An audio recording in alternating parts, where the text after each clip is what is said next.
गरेका मतलाई आपसी खिचातानी र लडाईँमा फसाएर उम्किन नदिएको भयो। देशमा न त परिवर्तनको माग जबरदस्त हुन्थ्यो, न त बालेन, रवि, रासोपा र हर्कवादको उदय हुन्थ्यो। तर व्यवस्था परिवर्तनपछि पनि देशमा जे नहुनु पर्थ्यो त्यो भइरह्यो, जसको कारण अहिले देशमा यो सबै भइरहेछ। Democracy is a slow process भनेर भनिन्छ। यसमा नतिजा र आक्रोश दुवै देखिन समय लाग्छ। त्यसैले अहिले व्यवस्था परिवर्तनको यति धेरै वर्षपछि यो आक्रोश विस्फोट पाएको छ र त्यो आक्रोशको विस्फोट हामीले केही समय अगाडि सडकमा देख्यौं र अहिले ब्यालेट बक्समा देख्यौं र अबको समय अझै बढी संवेदनशील अथवा सेन्सिटिभ छ। हाम्रा निराशाहरूको अन्त्य गर्ने आशाको किरणको रूपमा अहिले रासोपालाई देखेका छौं। रासोपा भन्दा पनि बालेन र रविलाई देखेका छौं र सोही अनुरूप म्याक्सिममले अहिले चुनावमा चुपचाप घण्टी छाप लगाइदिएका छौं। हामीले लगाइदिएको छापको आडमा नै अबको केही समयमा बालेन शक्तिशाली प्रधानमन्त्री बन्ने लगभग पक्का पक्की नै जस्तो भइसकेको छ। यस्तो अवस्थामा जनताको अथाह आशा बोकेर सरकारमा जाँदै गरेको रासोपा र कमजोर नै सही तर सदनमा प्रतिपक्षको रूपमा उपस्थिति जनाउन गइरहेका कोट अनकोट पुराना दलहरू र हामी आम नेपालीहरूले यो निर्वाचनको नतिजाबाट सिक्नै पर्ने पाठहरू के होलान् त? सरकार गठन भइसके लगत्तै रासोपाले गर्नुपर्ने सर्ट टर्म र लङ टर्म कामहरू के होलान्? बालेन सरकारले फेस गर्नुपर्ने च्यालेन्जेसहरू कस्ता रहलान्? यी विषयमा सेन्टर्ड भएर हामी आजको कन्टेन्ट अगाडि बढाउँदैछौँ।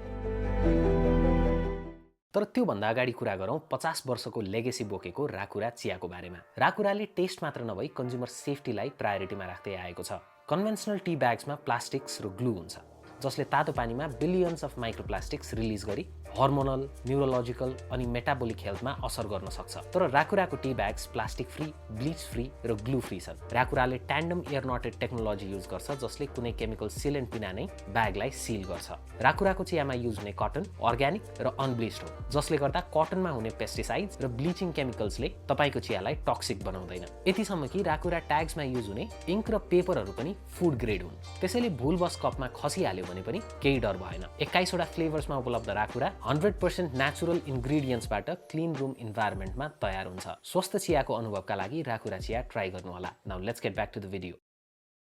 सुरुमा कुरा गरौँ अहिलेको चुनावी नतिजापछि हामी आम नेपालीहरूले सिक्नुपर्ने वा भुल्न नहुने पाठहरू के हुन् भनेर। अहिलेको चुनावी नतिजा हाम्रो कलेक्टिभ आशा र निराशाको सिम्बल हो। यस्तो अवस्थामा हामीले बुझ्नै पर्ने एउटा महत्त्वपूर्ण लेसन के हो भने जसरी हामीलाई पुराना लिडरसिप प्रतिको निराशा आउटबर्स्ट हुन र नयाँ अनुहारप्रति आशा जाग्न यतिका समय लाग्यो, त्यसरी नै देशको system, bureaucracy, constitutional bodies, educational sector, health sector, industries लगायतका सबै सेक्टरहरूमा सिग्निफिकेन्ट चेन्ज ल्याउन अझै टाइम लाग्छ। यहाँ आजको भोलि जादुमय ढङ्गले चेन्ज हुनेवाला छैन। फिल्ममा रजनीकान्त अगाडि हिँड्ने अनि पछाडि स्क्रिनमा बाटो पिच हुने, पूर्वाधार बन्ने जस्ता दृश्यमा विभिन्न टुल प्रयोग गरेर बालेनको अनुहार हाल्दिए जस्तो परिवर्तन फिल्ममै मात्र सम्भव छ। त्यसैले हामी नेपालीहरूले आउँदो सरकारका अपर्च्युनिटी र लिमिटेसनका बारेमा थाहा पाउनुपर्छ। अत्यावश्यक र आकस्मिक कार्यहरूमा आउँदो सरकारले कसरी रेस्पोन्स गर्दैछ र लङ टर्म गोलहरूलाई अचिभ गर्न कस्तो पहल गर्दैछ भन्ने कुरामा ध्यान दिँदै सरकारलाई अकाउन्टेबल र आन्सरेबल बनाउनमा हाम्रो महत्त्वपूर्ण भूमिका रहन्छ। अहिलेको अवस्थामा जति बेला सदनमा प्रतिपक्षको उपस्थिति कमजोर छ, त्यस्तो बेलामा हामी आम नेपालीहरूले नै एउटा सशक्त प्रतिपक्षको भूमिकामा रहनुपर्छ। र प्रतिपक्षको भूमिकामा रहनु भनेको रासोपा अथवा बालेनको अगेन्स्टमा हुनु भने होइन, अनि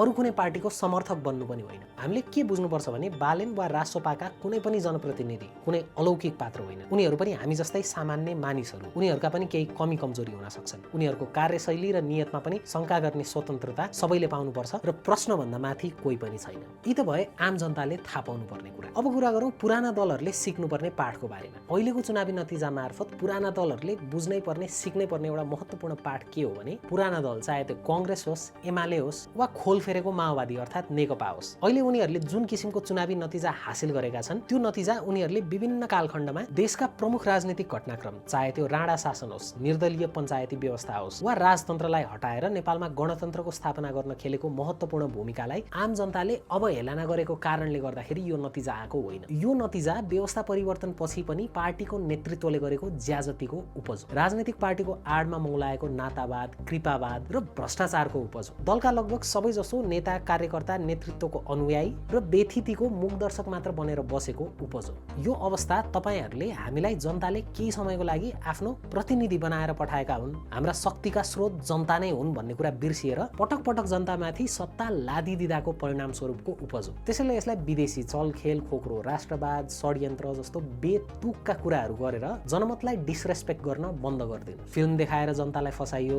3टा फिल्म बनेका छन्, मान्छेका दिमाग वास गर्न सबै नाइट बसमा ती चाहिँ प्रदर्शन गरिएका छन्। मतपत्रको केमिकल जाँच गरौँ जस्ता हाँसउठ्दो लज्जास्पद अभिव्यक्तिहरू दिन बन्द गरिदिनुहोस्। कुनै निर्वाचन क्षेत्रको मतपत्रहरूलाई अझै राम्रैसँग केमिकल जाँच गरौँ भन्ने म यहाँ तपाईँहरू मार्फत राख्न चाहन्छु। कुनै निर्वाचन क्षेत्रको नेतृत्वको भजन मण्डली बन्न बन्द गरिदिनुहोस् अनि आफूलाई लोकतन्त्रको ठेकदार सम्झिनुभन्दा अगाडि आफ्नो पार्टी भित्रै रहेको डेथ बेडमा रहेको इन्टरनल डेमोक्रेसीलाई कसरी रिभाइभ गर्ने त्यसमा चाहिँ फोकस गर्नुहोस्। तपाईँको पार्टीले यो देशलाई यहाँसम्म लिएर आउनको लागि गरेको योगदानलाई आम जनताले बिर्सिएका छैनन्, तर त्यही योगदानको आडमा देशको स्रोत साधन र अवसरमा तपाईँहरूको हालिमुहाली हुने परिपाटीलाई डिस्क्रेडिट चाहिँ गर्दै आउनु। बदलिदो समयको माग अनि फुटस्टेपलाई पहिचान गर्न नसक्दाखेरि पुराना भनिएका पार्टीहरूमा बुमर्याङ आएको अनि सोशल मिडिया नै अहिले नयाँ पब्लिक स्फियर हो जसले न्यारेटिभ स्ट्याब्लिस गर्न र न्यारेटिभ अनुसारको एक्सन गर्न मोटिभेट गर्छ भन्ने कुरा पुराना पार्टीका नेता कार्यकर्ताहरूले बुझ्न अहिले अत्यावश्यक देखिन्छ। पुराना पार्टीले यो चुनावी नतिजाबाट बुझ्नै पर्ने अर्को कुरा के हो भने अहिलेको समयमा पोलिटिकल कम्युनिकेसनको ल्याङ्ग्वेज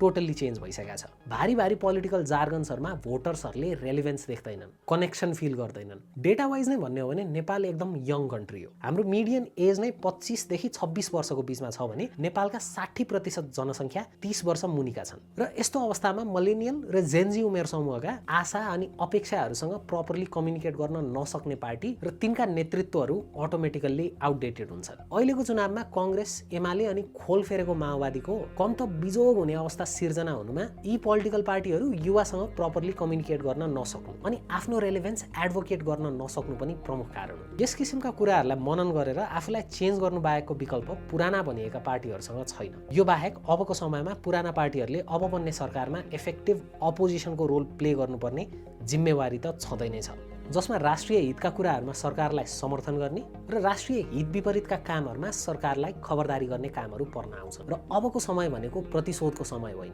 र यो कुरा अबको सत्तापक्ष रासोपालाई पनि इक्वली लागू हुन्छ। र पुराना भनिएका पार्टीहरू सुध्रनुपर्छ भन्ने कुरालाई हामीले किन पनि प्रायोरिटाइज गर्नुपर्छ भने पुराना पार्टी सुध्रिए भने मात्र नयाँ पोलिटिकल पार्टीलाई चेक एन्ड ब्यालेन्समा राख्न सजिलो हुन्छ, नयाँ पोलिटिकल पार्टीलाई अकाउन्टेबल बनाउँछ। र चेक एन्ड ब्यालेन्स नभएको अवस्थामा ह्युमन नेचर हो होइन त्यही पुरानो दम्भ अहङ्कार र परिपाटीलाई कन्टिन्यू गर्ने हो भने पुराना पोलिटिकल पार्टीहरूलाई राम राम भन्नु बाहेकको विकल्प छैन। आम जनता र पुराना पोलिटिकल पार्टीपछि अब कुरा गरौँ यो चुनावमा शानदार जित हासिल गरेको रासोपाको बारेमा। हामीले भिडियोको सुरुवातमै रासोपाले ल्याएको संख्याको बारेमा कुरा गरिसकेका छौँ र भनिसकेका छौँ। यो नतिजा एनोमली इभेन्ट होइन, नेपालमा गणतन्त्रको स्थापना भएदेखि देखिँदै आएका सिरिज अफ इभेन्टको एउटा आउटकम हो र जसमा जेनजी आन्दोलन एउटा टिपिङ पोइन्ट हो र यो जेनजी आन्दोलन नै यो परिवर्तनको टिपिङ पोइन्ट बन्नुको पछाडि अरू धेरै फ्याक्टर्सहरू छन्। पुराना भनिएका पोलिटिकल पार्टिज र तिनको लिडरसिपको दम्भ अहङ्कार र इन्कम्पिटेन्सी, भाद्र 23 गते तत्कालीन सरकारले देखाएको तानाशाह प्रवृत्ति, विदेशी चलखेल भन्ने प्रोपागान्डामा आम नेपालीहरूको अविश्वास र यो सँगसँगै काठमाडौँ महानगरपालिकाका पूर्व मेयर बालेन शाहको रासोपामा एन्ट्री, रासोपाबाट बालेन शाहलाई नै आगामी प्रधानमन्त्रीको रूपमा अगाडि बढाउने डिसिजन, डिजिटल प्लेटफर्ममा इफेक्टिभ क्याम्पेनिङ, नेपाली डायस्पोराको समर्थन लगायतका कुराहरूले गर्दा रासोपाले अहिलेको जित हासिल गर्न सकेको हो भन्ने कुरा सजिलै अनुमान गर्न सकिन्छ। जसमध्ये रासोपाका लागि पनि अहिलेसम्मको सबैभन्दा फ्रुटफुल डिसिजन भनेको बालेनको रासोपामा एन्ट्री गराउनु र उनलाई नै भावी प्रधानमन्त्रीको रूपमा प्रेजेन्ट गर्नु नै रह्यो भन्न सकिन्छ। तर यसले रासोपालाई मात्र फाइदा पुग्यो है भन्ने पनि होइन है, फेरि यसले बालेनलाई पनि उत्तिकै फाइदा पुर्यायो किनकि रासोपाको नेटवर्क र बालेन शाहको नेटवर्क फरक थियो, जसको पावरलाई हामीले अलि अगाडि बनाएको एउटा भिडियोमा मेडक्याफ्स लबाट एक्सप्लेन गराएको थियो। कुनै पनि नेटवर्कको भ्यालु अर्थमेटिक प्रोग्रेसन अथवा एड हुँदै जाँदैन, मल्टिप्लाई हुन्छ। रासोपा बालेन र रवि लामिछानेको केसमा पनि हामीले यही इम्प्याक्ट देखेका हौँ भन्न सकिन्छ। तर कारण जे नै भए पनि यो निर्वाचनको रिजल्टले दुईटा मेन कुराहरूलाई देखाएको छ। नम्बर 1, जनताले रासोपा र बालेन नेतृत्वको सरकारबाट अब अवस्था परिवर्तनको ठूलो आशा राखेका छन् र नम्बर 2, जनताको यही आशाको जगमा अब नेपालमा एउटा शक्तिशाली सरकार गठन हुँदैछ। यो नतिजा नआउने बेलासम्म यो नतिजा प्राप्त गर्नका लागि नयाँ भर्सेस पुरानोको भाष्यले मज्जाको रोल प्ले गर्यो, बालेन फ्याक्टरले पनि त्यस्तै इम्प्याक्ट पार्यो। तर यो सरकार बनिसकेपछि भने यो अस भर्सेस देम वाला न्यारेटिभ, यो पुरानो भर्सेस नयाँ वाला न्यारेटिभ हाबी हुनु हुँदैन। किनभने यो अस भर्सेस देम वाला न्यारेटिभ पहिला पोलिटिकल पार्टीहरू बीच थियो भने अब पनि यो न्यारेटिभलाई ठाउँ दिने हो भने यो अस भर्सेस देम वाला न्यारेटिभ पार्टी भित्रै पनि आउन सक्छ, रवि भर्सेस बालेनको रूपमा अथवा रवि भर्सेस स्वर्णिमको रूपमा, जसले फेरि पनि जनतालाई निराशातर्फ धकेल्छ अनि देशलाई अनसर्टेन्टीतिर। र रासोपाका नेताहरू पनि यो पुरानो जस्तै गुट र पावरको ट्रिपमा रमाउँदै जाने हो भने यसले फाइदा पुर्याउने भनेको राष्ट्रिय स्वतन्त्र पार्टी अथवा सरकारभन्दा बाहिरकाहरूलाई हो। भयो। यसले फाइदा पुर्याउने भनेको त्यही पुरानो प्रवृत्तिलाई र यो कुरा रासोपा अब बन्ने मन्त्रीमण्डल र सबै मेम्बर अफ पार्लियामेन्टहरूले बुझ्न एकदमै आवश्यक छ र राष्ट्रिय स्वतन्त्र पार्टीले पाएको यो बहुमत युगौं लागि होइन 5 वर्षको फिक्स टाइमको लागि हो। यो कुरा पनि राष्ट्रिय स्वतन्त्र पार्टीले बिर्सनु हुँदैन। रासोपाबाट विजयी भएका जनप्रतिनिधि मध्ये केही आशा लाग्दा अनुहार छन् र केहीमा भने अझै पनि सांसदका काम, कर्तव्य, अवसर र लिमिटेसनको बारेमा राम्रो अध्ययन र ओरिएन्टेसनको खाँचो रहेको देखिन सुरु भएको छ र यसमा पनि पार्टीको लिडरशिप र जनप्रतिनिधि आफैले ध्यान पुर्याउनु पर्ने देखिन्छ। यत्रो जनमत पाएको रासोपाको लिडरशिप यस म्यानको इको चेम्बरमा पनि बस्नु हुँदैन अनि अपोजिङ थट्सहरूलाई निमोट्ने कुचेष्टा पनि गर्नु हुँदैन। यी त भए राष्ट्रिय स्वतन्त्र पार्टीले फन्डामेन्टल्ली बिर्सन नहुने कुराहरू। अबको सेक्सनमा कुरा गरौँ अब इमिडिएटली गठन हुने सरकारले गर्नुपर्ने केही इमिडिएट कामहरू, केही लङ टर्म कामहरू र आउन सक्ने पोटेन्शियल च्यालेन्जेसको बारेमा। चुनावमा होमिनु अगाडिदेखि नै बालेन, रवि र सिङ्गो रासोपाले आफूलाई भाद्र 23 र 24 गतेको जेन्जी आन्दोलनको समर्थकको रूपमा पोजिसन गरेका छन्। विभिन्न समूह र मागका साथ बाँडिएका जेन्जी समूहहरूको कारण जेन्जी आन्दोलनका मागहरू नै संस्थागत नहुने हुन् कि भन्ने सम्मको शंकाको अवस्था सिर्जना भइरहेको बेलामा जेन्जी समूहका आइकनको रूपमा एस्टाब्लिस भएका बालेन रासोपा प्रवेश गर्नु, जेन्जी आन्दोलनकै अभियन्तादेखि नागरिक सरकारमा मन्त्री बनेकाहरूसम्म रासोपामै प्रवेश गरेर चुनाव लड्नु र चुनाव जित्नु लगायतका इभेन्टहरूले अहिलेको टाइमसम्म रासोपालाई नै जेन्जी आन्दोलनको मेन स्टेक होल्डरको रूपमा एस्टाब्लिस गराएको छ। यस्तो अवस्थामा बालेन सरकारले हाई प्रायोरिटीका साथ गर्नुपर्ने काम भनेको जेन्जी आन्दोलनमा भएका घटना र सरकारी पक्षबाट भएको भनिएको दमनबारे छानबिन गर्न गठन भएको जाँचबुझ आएको प्रतिवेदन सार्वजनिक गर्नु र प्रतिवेदनले सजेस्ट गरेको रेकमेन्डेसन अनुसारको प्रक्रिया अगाडि बढाउनु देखिन्छ। हुन त यो जाँचबुझ आएको प्रतिवेदन वर्तमान सरकारले नै सार्वजनिक गर्नुपर्ने माग उठिरहेको छ र यो भिडियो रेकर्ड गर्दै गर्दाको समयसम्म पनि वर्तमान सरकारले यसको बारेमा कुनै सुरसार देखाएको छैन। त्यसैले उक्त प्रतिवेदन सार्वजनिक गर्ने र त्यसपछिको प्रक्रिया अगाडि बढाउने जिम्मेवारी अबको आगामी सरकारको नै हुने देखिन्छ। सार्वजनिक नै भइ नसकेको उक्त प्रतिवेदनमा के छ भन्ने ठोक्वा नै त हामीले अहिले गर्न सक्दैनौँ। तर उक्त प्रतिवेदनले यदि तत्कालीन प्रधानमन्त्री केपी ओली, तत्कालीन गृहमन्त्री, पुलिस चिफ, सिडिओ लगायतका पात्रहरूमाथि कुनै किसिमको कारबाही सिफारिस गरेको छ भने बालेन सरकारले सो अनुरूप प्रक्रिया अगाडि बढाउनु पर्ने हुन्छ, जसलाई पुराना पार्टी र तिनका समर्थकहरूले कसरी पर्सिभ गर्छन् र यसलाई बालेनले कसरी ह्यान्डल गर्छन् यो कुरा अहिले नै प्रेडिक्ट गर्न सकिने अवस्थामा छैन। यो बाहेक छानबिन आयोगले उनीहरूलाई कुनै किसिमको कारबाही सिफारिस नगरेको अवस्था हो भने पनि अर्को सिग्निफिकेन्ट पोर्सन असन्तुष्ट हुने म्याक्सिमम चान्सेस छ, किनकि भाद्र 23 गतेको आन्दोलनमा राज्य पक्षबाट गम्भीर चुक भएको भन्ने न्यारेसन अहिले सोसाइटीमा मज्जासँग एस्टाब्लिस भइसकेको छ र स्वयं बालेन पनि यो कुरामा विश्वास गर्छन् भन्ने उनका यस किसिमका अभिव्यक्तिहरूले प्रमाणित भइसकेको छ।